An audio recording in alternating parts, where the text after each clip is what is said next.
लूका की अंजील उसका 21 बाब और उसकी 20 आयत से लेकर चंद आयत तक आज हम पढ़ेंगे।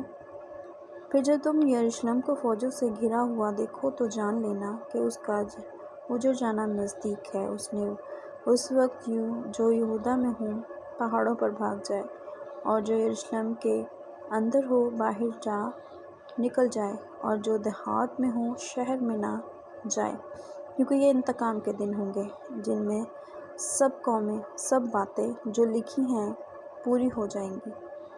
उन पर अफसोस जो उन दिनों में हामला हो और जो दूध पिलाती हो, क्योंकि मुल्क में बड़ी मुसीबत और इस कौम पर गज़ब होगा और वो तलवार का लुक़मा हो जाएंगी और ऐसा होकर सब कौमों में पहुंचाई जाएंगी।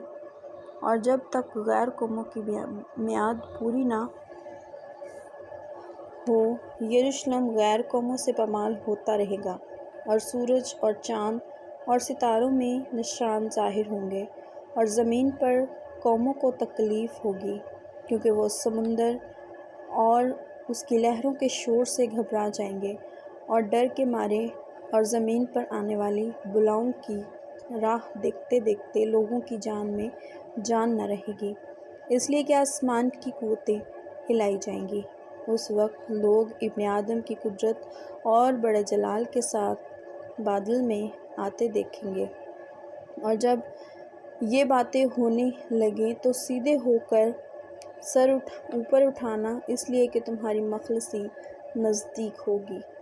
और उसने उनसे एक तमसील कही कि अंजीर के दरख्त और सब दरख्तों को देखो, जो ही उनमें कौंपनें निकलती हैं, तुम देखकर आप ही जान लेते हो कि अब गर्मी नज़दीक है। इसलिए जब तुम इन बातों को होते देखो तो जान लो कि खुदा की बादशाही नज़दीक है। मैं तुमसे सच कहता हूँ कि जब तक ये सब बातें ना हों ये नस्ल हरगिज़ तमाम ना होगी। आसमान और ज़मीन टल जाएंगे, लेकिन मेरी बातें हरगिज़ ना टलेंगी। खुदा का कलाम पढ़े और सुने जाने पर खुदा उनके ख़ास बरकत हो।